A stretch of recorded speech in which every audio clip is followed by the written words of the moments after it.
नमस्कार, आप देख रहे हैं स्ट्रेट लाइव। मैं हूं माधवी पांडे आपके साथ। शुरुआत करेंगे बिहार से। मुख्यमंत्री नीतीश कुमार ने पटना में जेपी गंगा पथ के कोइलवर तक विस्तारीकरण योजना सहित पथ निर्माण विभाग की विभिन्न योजनाओं का शिलान्यास किया है। इस परियोजना की लागत 6,495 करोड़ 79 लाख रुपए है और इसके पूरा होने से पटना आरा बक्सर राष्ट्रीय उच्च पथ और पूर्वांचल एक्सप्रेसवे के बीच संपर्कता में सुधार आएगा। वहीं दानापुर छितनावा मनेर पथ पर जाम की समस्या से मुक्ति भी मिलेगी और एनआईटी पटना और आईआईटी पटना आने जाने में लोगों को सुविधा होगी। और वहीं मुख्यमंत्री ने कहा कि निर्माण कार्य को गुणवत्तापूर्ण तरीके से समय पर पूरा किया जाना चाहिए। इस अवसर पर उन्होंने विभिन्न जिलों में 5 अन्य पथों का भी शिलान्यास किया है, जिनकी कुल लंबाई 225 किलोमीटर है और लागत 2900 करोड़ रुपए है। इन परियोजनाओं से यातायात में सुधार होगा और लोगों को आवागमन में सहूलियत भी मिलेगी। और इस दौरान उप मुख्यमंत्री सम्राट चौधरी, पथ निर्माण मंत्री नितिन नवीन और अन्य वरीय पदाधिकारी वहां पर उपस्थित थे।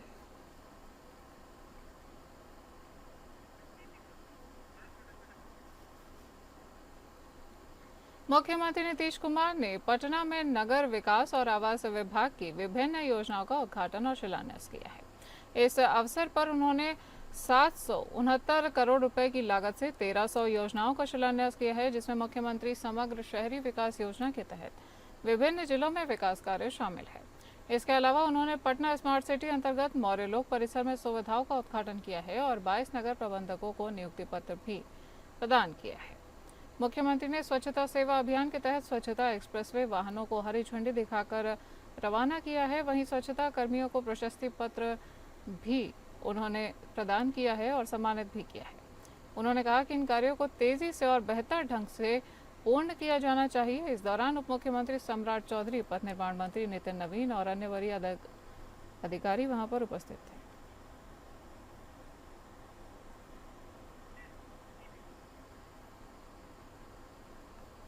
सांसद पप्पू यादव ने प्रधानमंत्री नरेंद्र मोदी की मां को गाली दिए जाने की घटना की कड़ी निंदा की है। उन्होंने कहा कि इस तरह की भाषा का इस्तेमाल करना बिल्कुल गलत है, ऐसे लोगों पर कार्यवाही होनी चाहिए। साथ ही उन्होंने अपील की है कि समाज को इस प्रकार की बातों से बचाया जाना चाहिए। राजद सांसद संजय यादव को लेकर रोहिणी आचार्य के बयान पर पप्पू यादव ने कहा कि ये घर का मामला नहीं बल्कि समाज और भावनाओं से जुड़ा हुआ सवाल है। ये लालू यादव से जुड़े सेंटिमेंट का विषय है। ऐसे लोगों को खुद हट जाना चाहिए या फिर पार्टी को उन्हें हटा देना चाहिए।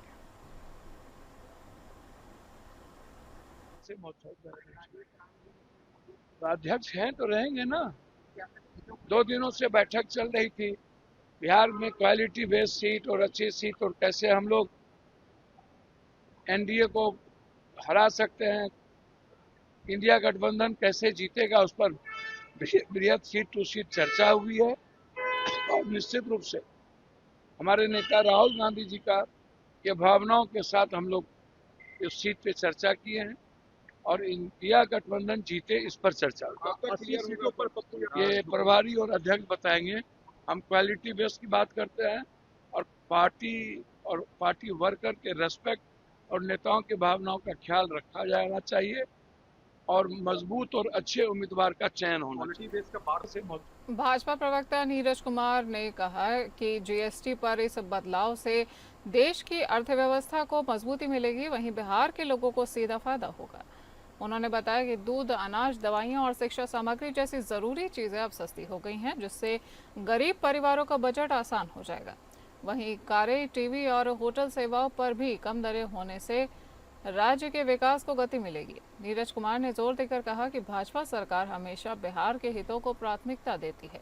ये कदम गरीबी उन्मूलन और आत्मनिर्भर बिहार की दिशा में एक बड़ा बदलाव साबित होगा। जीएसटी 2.0 निश्चित रूप से इससे बिहार वासियों को बहुत बड़ा लाभ मिलने जा रहा है। करीब 375 आवश्यक वस्तुओं के दामों में आज से ही कमी देखने को मिलेगी। दवाएं हो, हवाई यात्राएं हो, परिवहन हो, शिक्षण सामग्री हो, सबके दामों, होटल व्यवसाय का हो, भोजन हो, सबके दामों में भारी कमी देखने को मिलेगी। और बिहार जहां बहुत बड़ी आबादी ग्रामीण क्षेत्रों में बसती है, इसका सीधा लाभ माननीय मोदी जी के इस जीएसटी 2.0 से सीधा लाभ बिहार के गरीब ग्रामीणों को, गरीब जनों को, बिहार को मिलने जा रहा है। ऐसे तो जीएसटी 2.0 से पूरे देश का भला होगा, दवाइयों की कीमत में भारी कमी आ रही है, न्यूट्रिशन फूड जो है उनकी कीमत में भारी कमी आ रही है। निश्चित रूप से बिहार जो एक मध्यम वर्गीय राज्य आज है, गरीबी रेखा से बिहार बाहर आया है, मध्य वर्गीय राज्य है, इसकी जनता को इसका सीधा और बहुत बड़ा लाभ मिलेगा। खर्च की शक्ति बढ़ेगी और टर्नओवर बढ़ेगा, व्यवसाय बढ़ेगा बिहार में और काफ़ी बड़ा लाभ मिलेगा। मोदी जी को GST 2.0 के लिए बिहार की जनता की तरफ से बहुत बहुत धन्यवाद। बिहार के पूर्व मुख्यमंत्री सह केंद्रीय मंत्री जीतन राम मांझी सहरसा के सिमरी बख्तियारपुर पहुंचे हैं, जहां उन्होंने उच्च विद्यालय प्रांगण में हम पार्टी की ओर से आयोजित भव्य जन समागम कार्यक्रम का दीप प्रज्वलन कर विधिवत शुभारंभ कर लिया है। और जनसभा को संबोधित करते हुए मांझी ने नीतीश सरकार की शिक्षा व्यवस्था की पोल खोलते हुए कहा कि सरकारी स्कूलों में आज भी शिक्षा व्यवस्था ठीक नहीं है। कई विद्यालयों में शिक्षक नहीं है और जहां शिक्षक हैं वहां पढ़ाए जाने वाले विषय भी मेल नहीं खाते हैं। उदाहरण देते हुए उन्होंने कहा, जहां मैथ पढ़ाना है वहां हिंदी पढ़ाई जा रही है और जहां भूगोल पढ़ाना है वहां संस्कृत पढ़ाई जा रही है। इस वजह से गरीबों के बच्चे शिक्षा से वंचित रह जाते हैं। बिहार में चुनाव होने का दिन तय होना है। हम आपसे कहना चाहेंगे, जैसा हमारे सभी साथियों ने कहा, कुछ दिन मुख्यमंत्री रहने का मुझे मौका मिला था और हम कुछ काम करके दिखलाया था जो अभीष्ट है। डॉक्टर भीमराव अंबेडकर साहब मतलब हम लोगों को देवता है।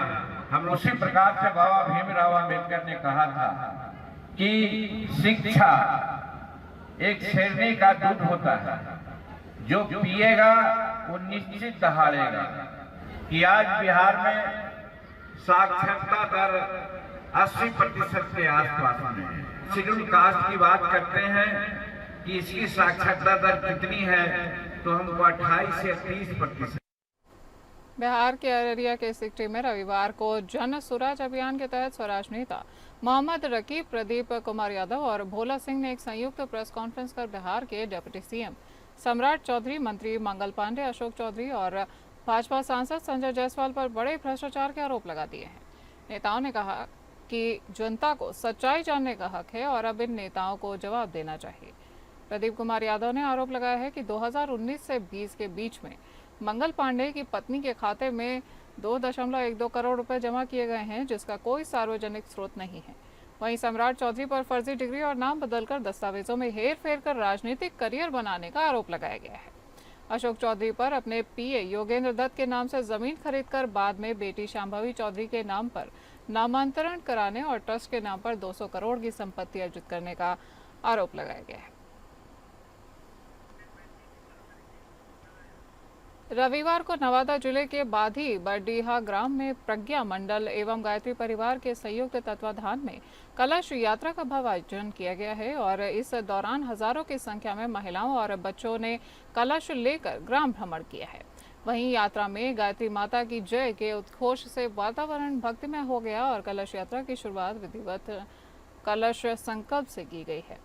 यात्रा के उपरांत मंदिर प्रांगण में कलश की स्थापना और आरती भी की गई है। वहीं कार्यक्रम के दौरान परम पूज्य गुरुदेव के विचारों का वाचन किया गया है तथा उनके संदेशों को जन जन तक पहुंचाया गया है।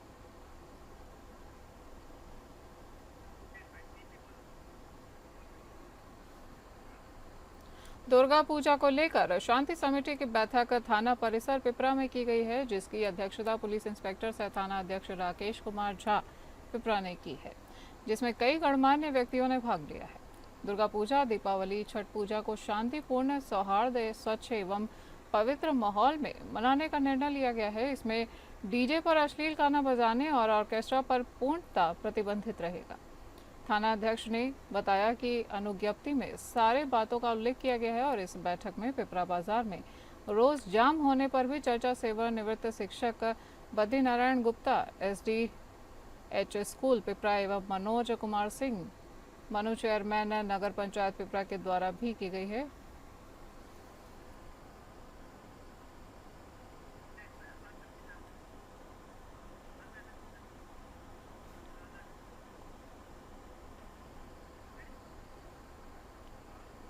बात करेंगे झारखंड की। झारखंड प्रदेश कमेटी के अनुसूचित जाति विभाग के अध्यक्ष केदार पासवान द्वारा हाल ही में राज्य की ग्रामीण विकास मंत्री दीपिका पांडे पर एक आपत्तिजनक बयानबाजी की गई है।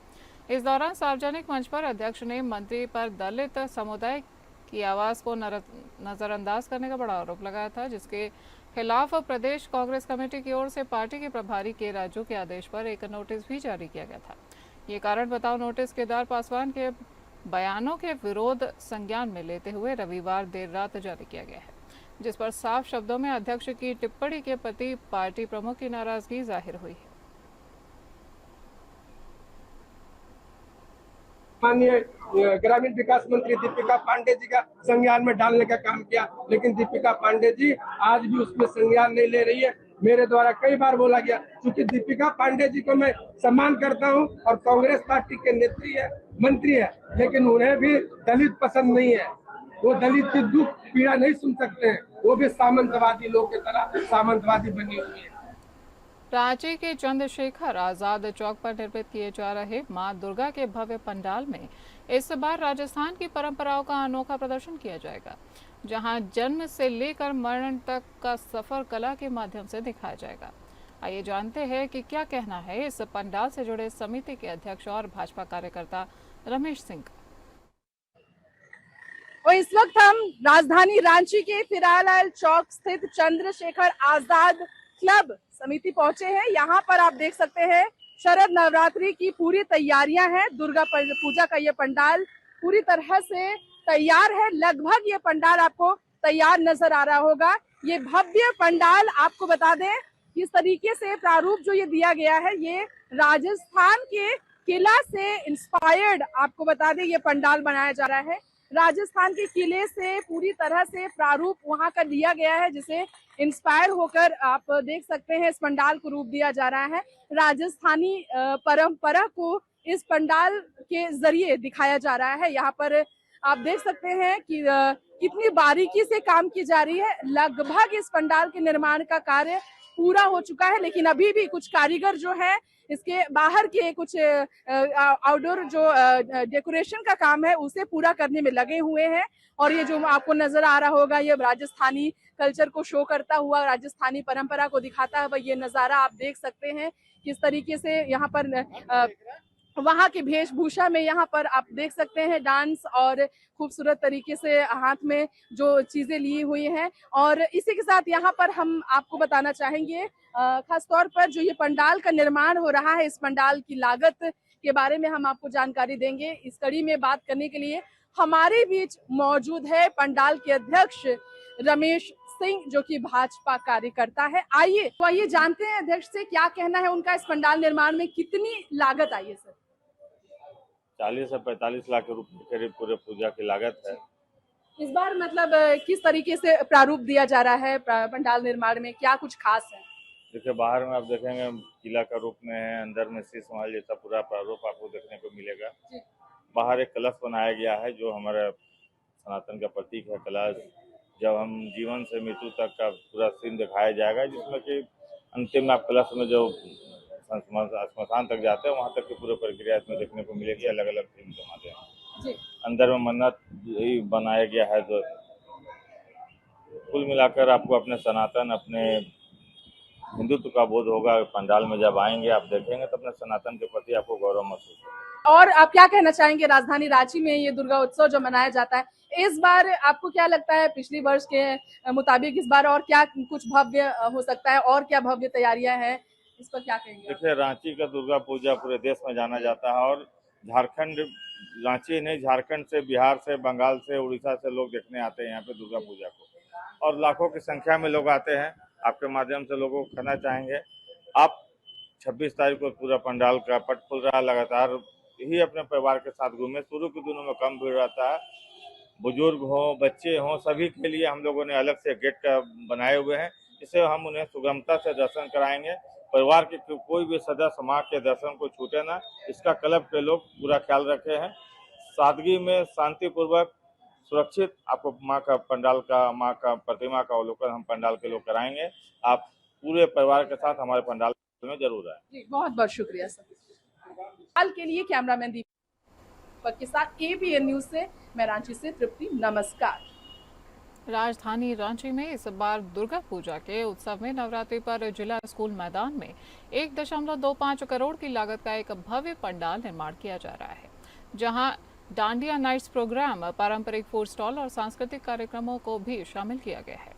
इसी कड़ी में हमारी संवाददाता तृप्ति सिंह ने निर्माण स्थल पहुंचकर अध्यक्ष से मुलाकात की है और क्या कुछ खास इस पर उन्होंने चर्चा की है, अभी सुनिए। इस वक्त हम राजधानी रांची के जिला स्कूल स्थित वहां के मैदान में पहुंचे हैं, जहां पर इस बार बड़ा ही भव्य पंडाल का निर्माण हो रहा है। जैसा कि आप देख सकते हैं हमारे इस खास रिपोर्ट में, आप देख रहे होंगे कि ये जो भव्य पंडाल का निर्माण हो रहा है, इस पंडाल के बारे में बात करें तो ये पंडाल जो है सो गुजरात के प्रसिद्ध प्रारूप है जो स्वामी नारायण मंदिर का, वो यहाँ पर पंडाल के रूप में तैयार किया जा रहा है। इस तरीके से मूर्तियां जो है सो भगवान श्री विष्णु की मूर्ति है, लक्ष्मी की मूर्ति है, वो सारी चीजें यहाँ पर पंडाल के अंदर रखी जाएगी और इसे भी अलग से तैयार किया जा रहा है। यहाँ पर आप देख सकते हैं भव्य मूर्ति का भी निर्माण किया जा रहा है। पंडाल के निर्माण को लेकर यहाँ पर समिति के अध्यक्ष अशोक कुमार चौधरी, आइए उनसे जानते हैं क्या कहना है उनका इस पंडाल के निर्माण को लेकर, किस तरह की तैयारियां हैं।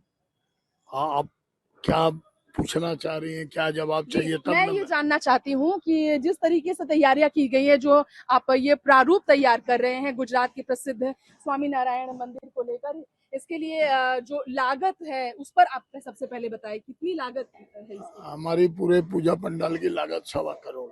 जी जी, इससे पहले भी आपने जो पंडाल निर्माण कराया था पिछले वर्ष जो था यहाँ पर अगर बात करें तो रामलला का जो भव्य निर्माण किया गया था, पूरे रांची में काफी प्रसिद्ध था। सबसे ज्यादा आकर्षण देखने को मिला था उस पंडाल का, जो अयोध्या का मंदिर का प्रारूप तैयार किया गया। तो इस बार क्या आपको उम्मीद है कि उसी तरह से रांची में सबसे ज्यादा आकर्षण का केंद्र बनेगा ये पंडाल? रांची का भव्य पंडाल जिस तरह हमने राम मंदिर का बनाया था, इसी तरह इस साल बनाया है। और मैं गारंटी देता हूं कि ये भी कुछ कमजोर नहीं रहेगा।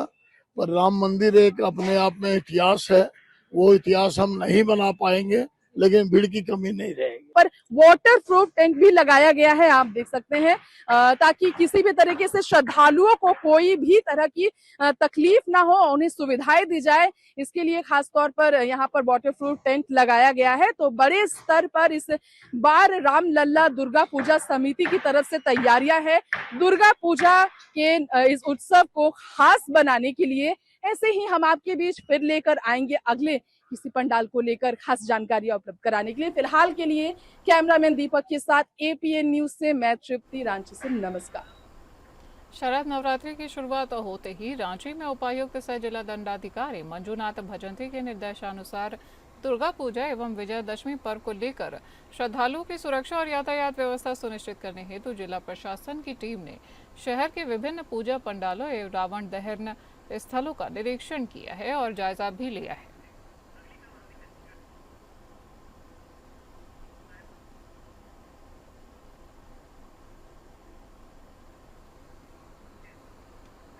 बात करेंगे छत्तीसगढ़ की। रविवार को राजधानी रायपुर के एक निजी होटल में पत्रकारों से चर्चा करते हुए डॉक्टर वर्मा ने कहा कि आने वाले समय में पार्टी छत्तीसगढ़ और गोवा जैसे राज्यों पर विशेष ध्यान केंद्रित करेगी।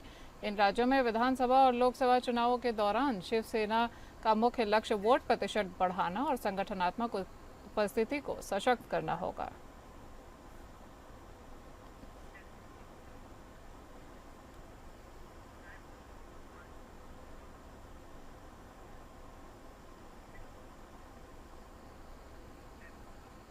छत्तीसगढ़ में जब बस्तर के दूरस्थ अंचलों में स्वास्थ्य सुविधाएं पहुंचाने की बात होती है तो सबसे पहले दुर्गम जंगलों और उफनती इंद्रावती नदी का ख्याल आता है। बरसात के मौसम में दुर्गंगाओं तक पहुंचना बेहद जोखिमपूर्ण माना जाता है। इसके बावजूद मुख्यमंत्री श्री विष्णुदेव साय के नेतृत्व और स्वास्थ्य मंत्री श्री श्याम बिहारी जायसवाल के मार्गदर्शन में प्रदेश का प्रत्येक स्वास्थ्यकर्मी अपने कर्तव्य को सर्वोपरि रखते हुए लोगों की जान बचाने की प्राथमिकता के साथ कार्य करता हुआ देखा जा रहा है।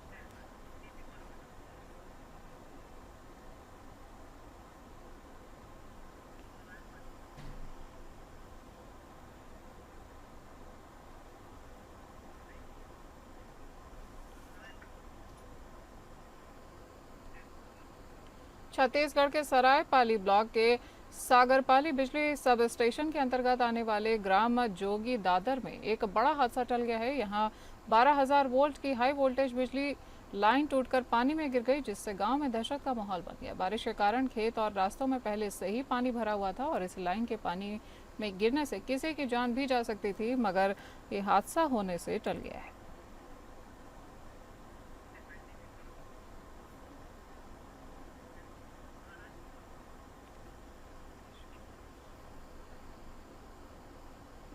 बात करेंगे महाराष्ट्र के उप मुख्यमंत्री एकनाथ शिंदे ने कहा कि वे परिवहन मंत्री प्रताप सरनाईक कई वर्षों से इस परियोजना की मांग कर रहे थे और आज इसका पहला चरण परीक्षण के लिए तैयार कर लिया गया है। मुख्यमंत्री देवेंद्र फडणवीस ने भी इस परियोजना की प्रगति पर संतोष व्यक्त किया है और कहा है कि इससे ठाणे और मुंबई के बीच यातायात और ज़्यादा सुगम होगा। आपको बता दें कि सफलतापूर्वक ये मुंबई मेट्रो 4A का ट्रायल रन शुरू कर दिया गया है और इसे सफलतापूर्वक चलाया जा चुका है।